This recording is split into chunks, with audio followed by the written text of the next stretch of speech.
Hi, my name is Jordan Palmer. This is April 29th, 2011 in Whitesburg, Kentucky. I'm here with Will Taylor, and I'm the president of Kentucky Equality Federation, the Commonwealth's largest equality organization. My name is Will Taylor. I am age 29.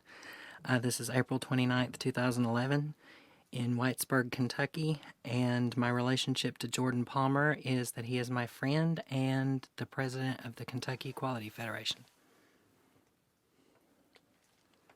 Okay. All right.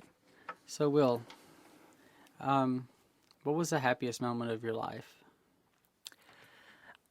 There are more than one happy moments in my life. I've thought about this. There are many. My grandmother, from the time I was 4 all the way up, she at 4 she used to stand me in a chair in front of the stove and let me cook, and that's the happiest memories. And do you recall the saddest moment of your life? The saddest moment of my life was probably through the Matthew Shepard murder. That was the saddest time I can remember. How old were you at that time? Do you remember? I don't remember what year that was. I think it was 1998, 97, 98. Mm. I was around 16 or 17 at the time. But you probably remember all the media coverage and the cover of Time magazine and Newsweek. Yeah, everything. It was the first major gay murder that brought media attention to the gay civil rights movement. And you identify as gay, correct? Yes. Okay.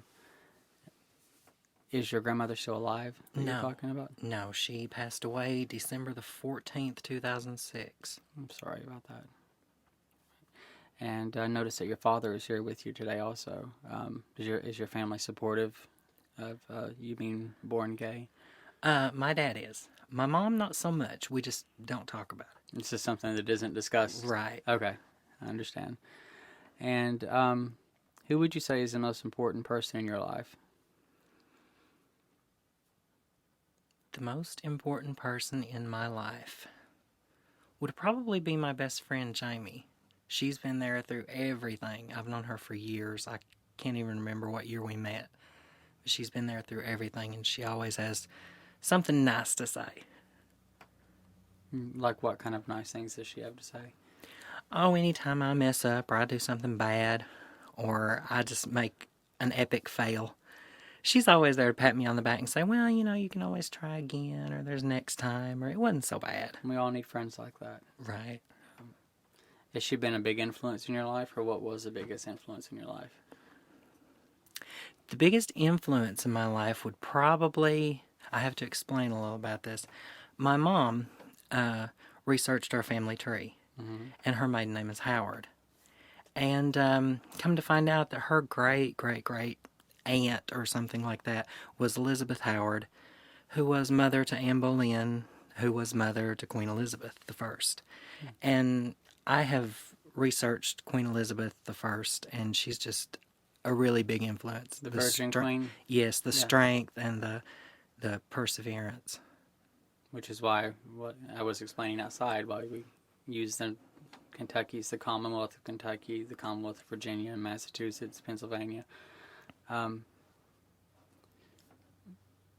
Who are the kindest people to you in your life and the most supportive of you? I have many. My friend Jamie, she's the most supportive. I have another friend, Heather. I have a friend, Sean, Morgan. Hannah. They're all really supportive. And you grew up where exactly? Harlan, Kentucky. And were you born and raised there? Yes. And who are your favorite family members and relatives that you can always count on and that are supportive of you? Family members. I'm just my mom and dad are the only ones I'm really close to. And my grandmother, I was really close to her. The other family members, I don't see them much. They're scattered so much. Do you have any siblings? I do. I have a brother. Is he older or younger? He's older, much older. And how was he with you being gay? He don't know. I haven't seen him in 10, 15 years. Well, how come? The last time he was here, see, my dad is not his dad. My mom is his mom. The last time he was here, he and I got into an argument because, I'm the baby. I get what I want. Or I did then got what I want. And we got into an argument, and I've not seen him. Do you miss him? I do. Especially when my grandmother died because he was really close to her. Was he at the funeral? No, he didn't. I still don't think he knows. Really? Have you ever thought of reaching out to him? I've thought about it, but my mother says, if he wants to have any contact, he'll contact us. Well, if I could just say something. Okay. He may have the very same perception. Right. So, other than your relationship with your brother, is there any other family members that you're estranged from or that completely don't accept you for being gay? I think all of them accept me. I have a cousin. It's my mom's niece. She's one of the hardcore Christian backwoods cold water church Christians. She talks really nice to me, but we're estranged. How does that make you feel? Oh, I don't care. I mean, I didn't know her personally back in the day, and so I don't know her today. So tell me what it feels like to have your father accept you for the person that you were born to be. Well, when I first came out, he was the first person I told. Mm-hmm. And I thought it was going to be some big knockdown, drag out, screaming, hollering, throw me out of the house and all this. No, he lit a cigarette, took a couple of minutes, looked at me, and he said, "Well, we still love you." And that was That's about amazing. It's amazing. And your mother's reaction was? I never did. I still haven't came right out and said, "Mom, I'm gay." But she knows because she's my friend on Facebook. She sees all the gay rights stuff I post. She knows that I'm active in the gay rights movement, and we just don't talk about it. And how did it feel for you to get that reaction from your dad, which was so different from what you expected? Oh, that was great, but I was a little disappointed too. Why were you disappointed? Well, I thought it was going to be how it came about was it was my first boyfriend. He was my next door neighbor. We got into an argument. It wasn't anything major. I don't even really remember what it was about now. We got into an argument. My dad heard us fighting verbally. He left, the boyfriend. My dad came downstairs, just wanted to know what was up, and I was so mad. I just wanted something to happen, so I just came out with it and said, "Dad, I'm gay, and that's my boyfriend." And we just had a fight. That was quite a way to tell him. Right. Yeah. And of course, my boyfriend had walked out, so I didn't have anybody to argue with. Okay. And there hasn't been any other problems or discussions with your father since. He's just been accepting. Right. Do you think that you'll be able to reach out to your mother eventually and that she will accept it? I don't know. I have a really good friend, Joe, who just lost his mother a couple of months ago, and they were so close. They talked about everything. He would talk to her about problems he was having with the guy he dated, or he was really in love with this guy. And I saw that, and I thought, gosh, I wish my mom and I could have that. But I don't think it's going to work into that. If you could say something to your mother about how it makes you feel that she does not acknowledge it and discuss it with you, what would you say to her? Well, I would say that, it was nothing that she did wrong. I was born this way, to quote Lady Gaga. And that, I'm sorry that she don't approve, but I wish she would be more approving. Okay. Tell me about growing up. Have you always known that you were gay? The first memory I can recall that was any kind of gay memory was around the age of 4, and I was prone to ear infections at the time. And I had one. It was the middle of winter, and I wanted to build a snowman so bad. So very bad. And of course, my mom and dad would not let me out of the house to build a snowman. So my dad went next door and got this little boy. He was around 16, 17 at the time, I think. And they came over, built a snowman right outside my bedroom window so I could, lay in bed and look out and watch them doing it. And I remember thinking, that guy is so nice. I'm going to marry him. I remember thinking that. Does it seem out of the ordinary for you to think that? No. Of course, I partially recall telling my mom and dad something about, I'm going to marry him someday. And, I got the whole lecture about, oh, no, honey, we, boys don't marry boys. Boys marry girls, and girls marry boys. But I still didn't think anything about it. Okay. And what about in school? Did you suffer any school bullying, or did people pick on you and call your names because of your sexual orientation? There was a couple, I think, I don't even recall their names. There were a couple that bullied me about that. The rest they didn't seem to think anything out of the ordinary. Did you have a nickname? Not that I can recall. Okay, that's good. What are the favorite stories and memories that you have from your childhood and when you were growing up?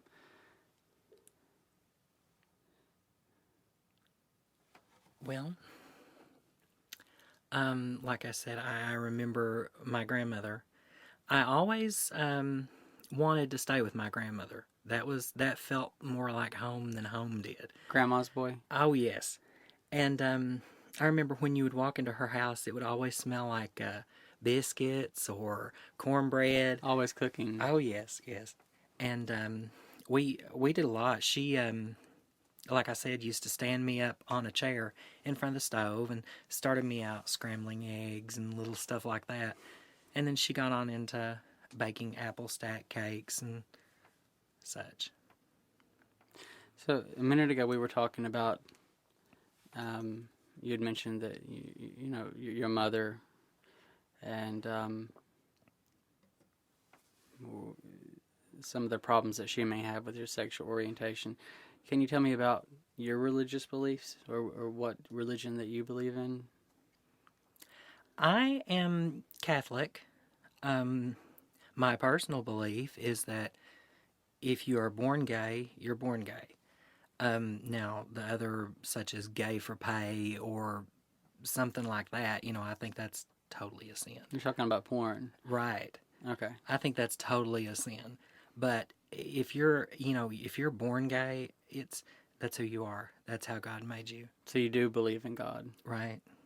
And you believe in an afterlife, a life that comes after this one? Yes. What about spiritual moments in your life? Have you had any powerful ones? No, not. I can't say that I have. So your relationship with God, how would you describe it? I pray. I don't go to church. I haven't been to confession, and I can't recall when. But I do still believe in God, and I do pray. You're aware of the poll that was just released by CNN that over, I think it's 80% of Catholics approve of gay marriage and gay civil rights. Yes. Yeah. How did that make you feel? Oh, that was great. I thought, yeah, I'm on the right team. All right. Is there anything else? What about your mother's religious beliefs related to your sexual orientation? My mother, I don't know really what religion she would be classified as. She just thinks it's a sin. And So she just arbitrarily thinks it's a sin for no... She doesn't tell you why or share her opinions about it? We haven't talked about it. Okay. Think that's a conversation that you need to have? Not right at this time. Don't think it's time yet. No. I think there will be a time, but not right now. What about working and the jobs that you've had? Have you ever had any problems with bullying or discrimination? Well, this last job that I had, driving for CSX, I have a lanyard on my keychain that said, it's got the male symbol and the female symbol both intertwined, supporting gay marriage. Nobody ever said a word. Everybody saw it. Nobody said anything. I have another keychain that says come out wherever you are. Of course, they all saw that. Not a word. Everybody at this last job, they never said anything to me. I made a lot of friends at this last job. I really didn't know how many friends I had until I quit. And they started adding me on Facebook. That was a really nice thing. So do you think that people are more accepting in rural communities than they are in larger cities? I do, because in rural communities, everybody, well, like in Harlan, everybody knows everybody. And they've known you since you were born. And when you finally come out of the closet and say, hey, I'm gay, everybody's like, oh, well, okay. Yeah, but you're still Will. I've known you since you were, knee-high to a grasshopper. So I think it is. And it is because of the tight-knit community rather than in the larger cities to where people, how would you classify people in larger cities that come out and have problems? Well, I'd say people in larger cities are around the same because the city has more diversity than would a smaller rural community. What's your first memory and encounter that you recall of with me? I was looking on the internet for gay rights in Kentucky, and I found the Kentucky Equality Federation.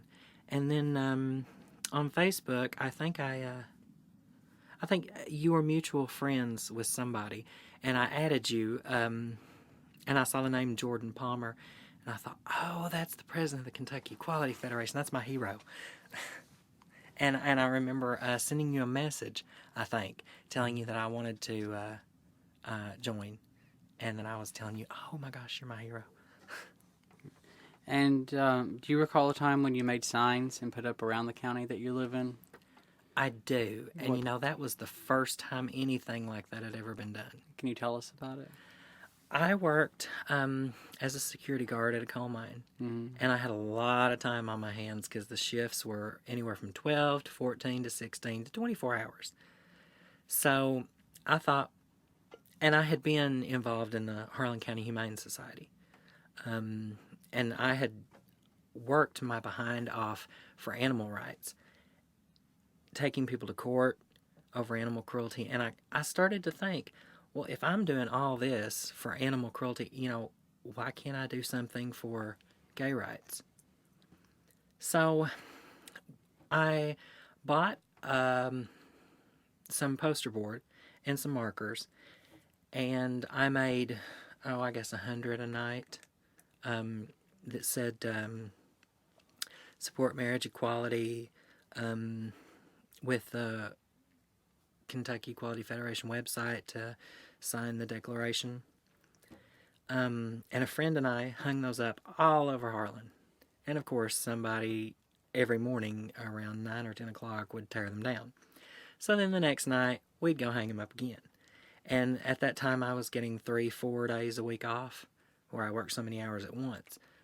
So we would go out on the nights I was off, hang those signs up. I finally found out who was doing it. And it was actually a mutual friend that was a friend. He was a friend of another friend of mine. And he's gay. And he was tearing down the signs. Why? And I think fear. Fear. Fear. Fear of what? Fear of You know, to this day, I still don't know. I know he's not out of the closet, but I don't know if it was fear of maybe if he didn't because the signs were so close to his apartment building or what, but he totally didn't like it. So he tore some signs down, and my mom at the time was working at the Harlan Police Department. She worked there for 30 some years. She's retired now. But he took them to her. And my mom played it really cool. He just kind of threw them at her and said, your son's doing this. Blah, blah, blah. And she's like, okay, well, I think it's his right to put up anything he wants to. And she played it real cool. How did it make you feel that he did that? Betrayed. Because, a person of the LGBT community doing that just, I didn't understand it. Did you feel like he was also maybe trying to censor what you were trying to say in your message? Oh, yeah. Infringe on your freedom of expression? I had expected it from maybe some of the local preachers or a couple of the local rednecks or something, taking the signs down or making nasty comments about it. But I never expected it from him. Did you confront him about it? Yes, I did. And all he would say was, we don't need that. But he didn't elaborate as to why we don't need that. He didn't. I said, well, if you're going to tear them down, I'm going to put them right back up. And he said, well, I'll just keep tearing them down. I said, well, if you know what, I might get out on the street corner and just hand them out to people. And his reply to me then was, you'll either be arrested or shot. Shot. Right. So I said, well, that can be two good things. If I'm arrested, I could own Harlan County. It would be Wheelville. Well, yeah, the last time I checked the laws of the Commonwealth, you can't be arrested for handing out literature to people. Right. And I said, and if I'm shot, that could possibly make me a martyr. Yeah. So, from the time that we've known each other and we've communicated for years, how would you describe me?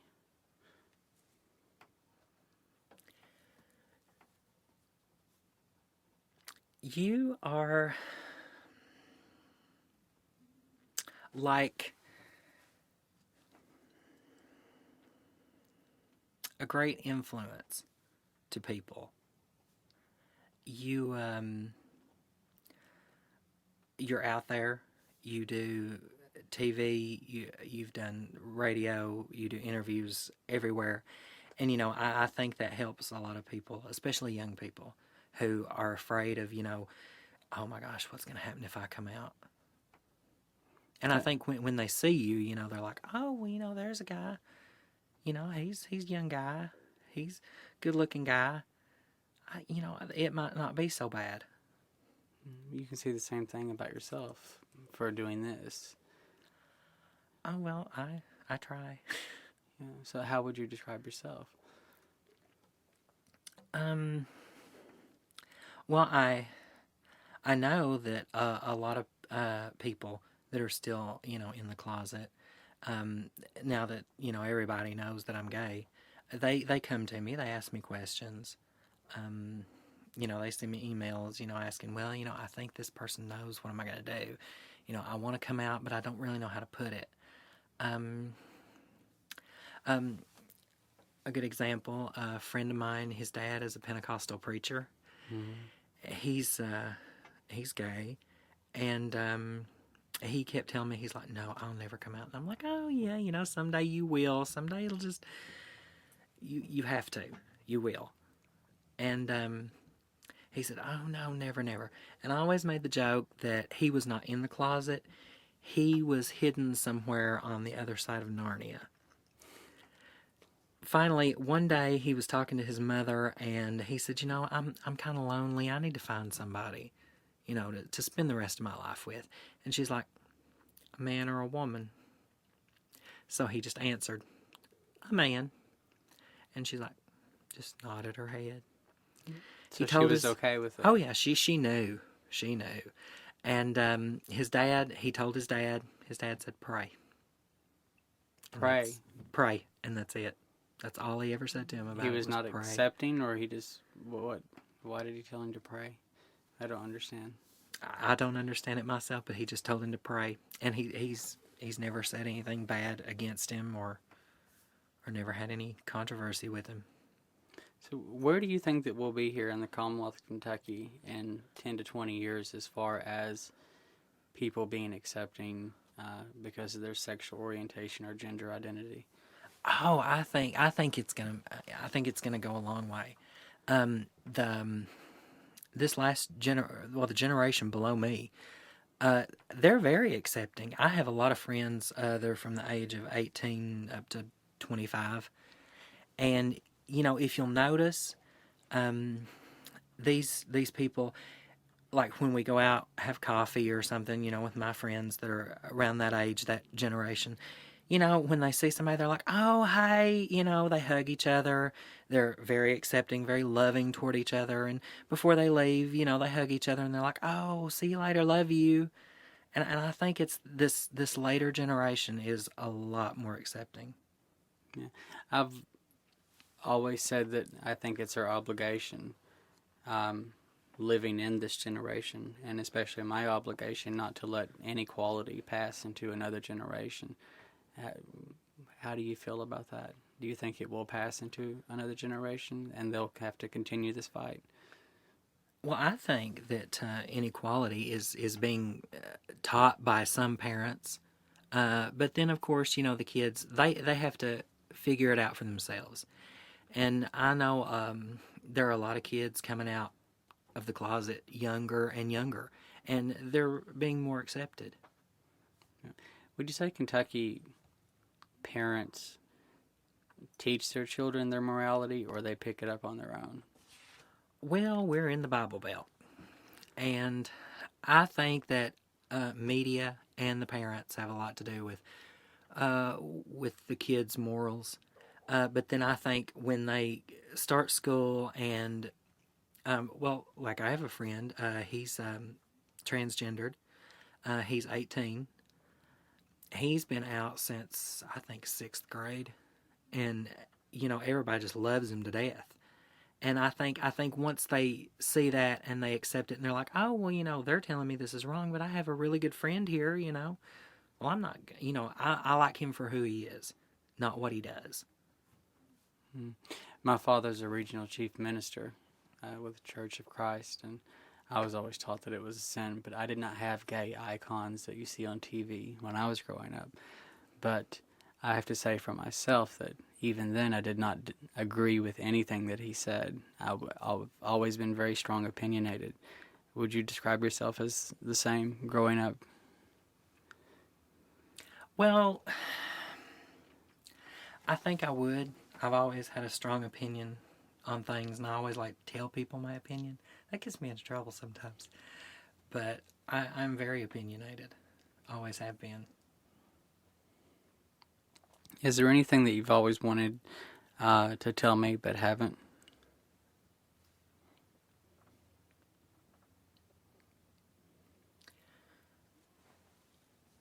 Not that I can think of.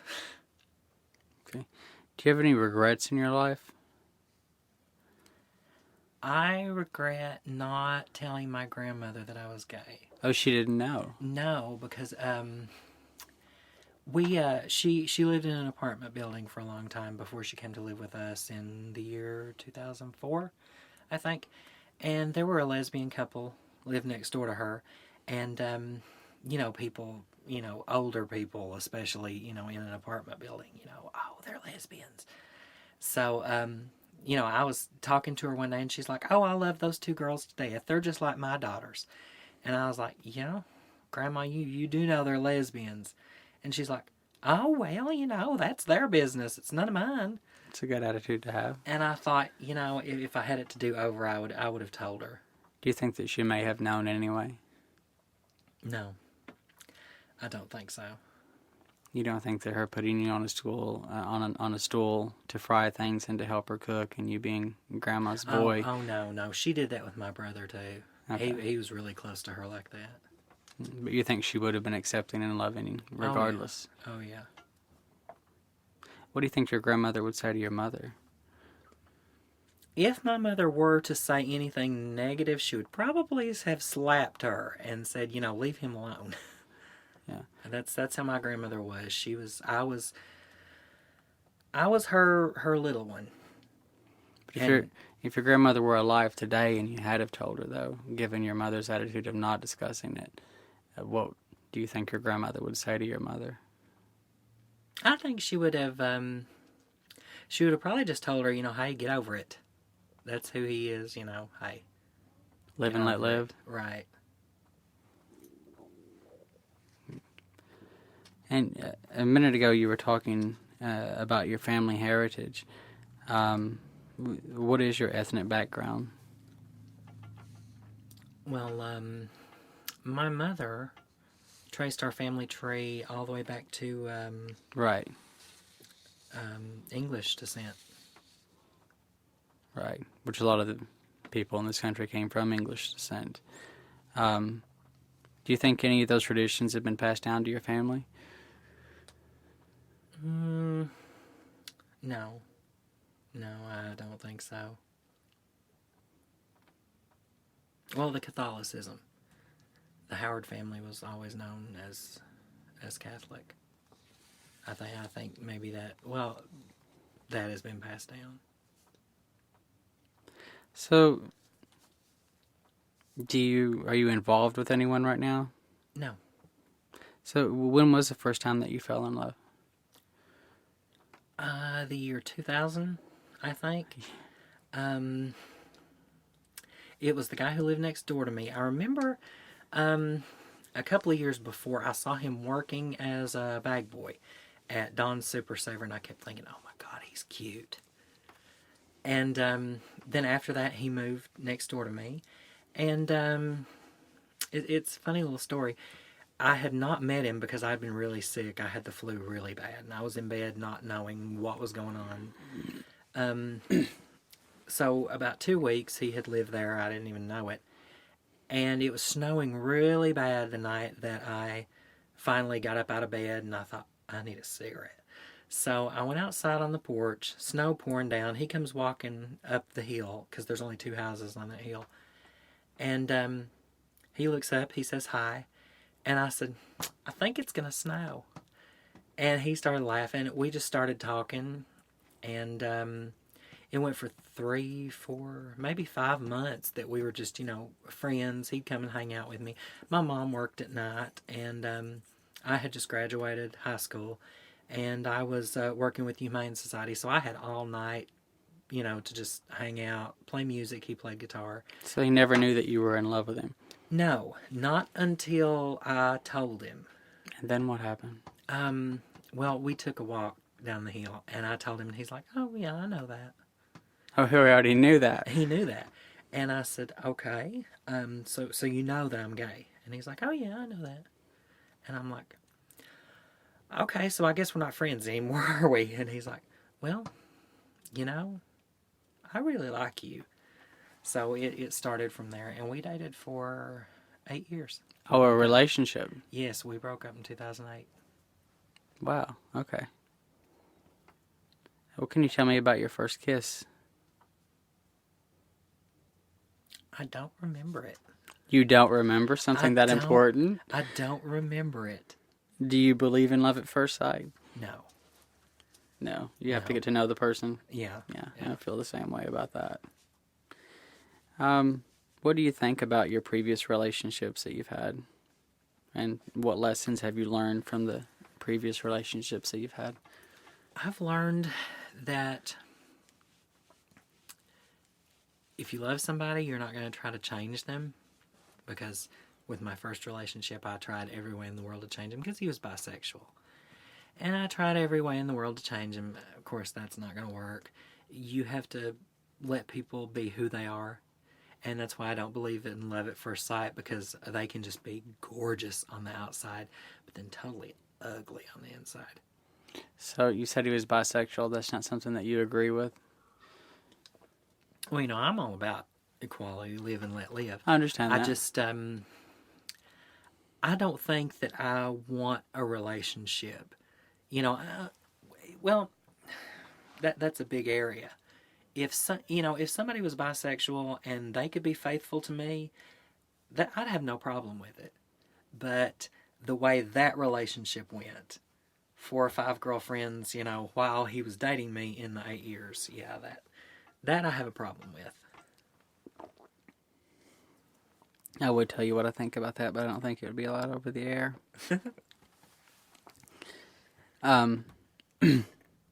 Yes, I am going to tell you my saying about bisexual people.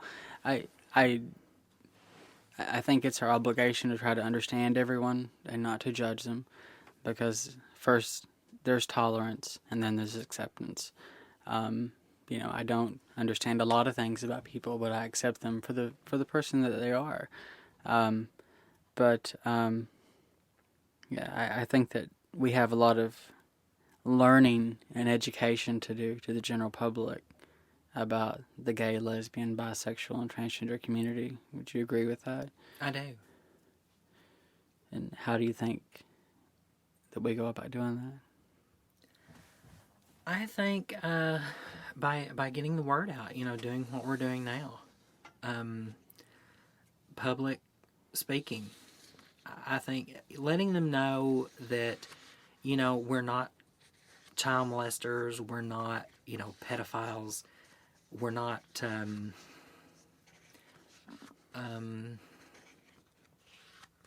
sex freaks. Just, we're everyday, normal people. We want to love and protect our family just like everyone else. Right. Yes. Okay. And how do you see your future as far as a relationship, and where would you like your personal life to be in 10, 20 years from now? Well, I would like to, a relationship, I'm not looking for that right now. But in 10, 20 years, where do you see your life, and where would you ideally like it to be? I would like, I can't see a relationship that far. If it happens, it happens. If it don't, it don't. But if you had your dream would be what? My dream would just be to, I really don't have a dream of a relationship right now. I've never had a dream of a relationship, because relationships aren't as important as other things like the tolerance, equality, getting all these legislations passed, fighting for the civil rights. I guess what I'm asking you is that in 20 years, would you like to be settled down with a partner, have a home? Is that the type of life that you're looking for? No. What type of life are you looking for? I want to be, I want to get involved with gay rights, and I want to be able to pick up and go anytime I want to. Like if I want to go, protest somewhere or give a speech somewhere, I want to be able to go. I don't want to be tied to one place. And with a partner, you're it's just like any other. You're pretty much But in 20 years, you'll be in your 40s. You don't see that changing before then? No, because I think that'll be till the day I die. I want to be free to come and go. Okay. And when I put up those flyers, somebody posted an internet comment on the Harlan County Playhouse website, and called me a rainbow warrior. And I thought, that's what I want to be. So that's what I want to be 10, 20, 30, 40 years from now. And your personal religion and you being Catholic tells you that God made you the way that you are, being born gay, just like God makes people that are born blind. Yes. And we don't foresee what he has in the future for us. Right. Okay. Well, Will, it's been wonderful talking to you. This is Jordan Palmer, sitting here with my friend Will Taylor, the president of Kentucky Equality Federation. And to everyone everywhere, I say live and let live. We're all made in the image of God, and God loves all of us. And it isn't for anyone to judge us. That is a right that God reserves solely for himself. Do you agree? I agree.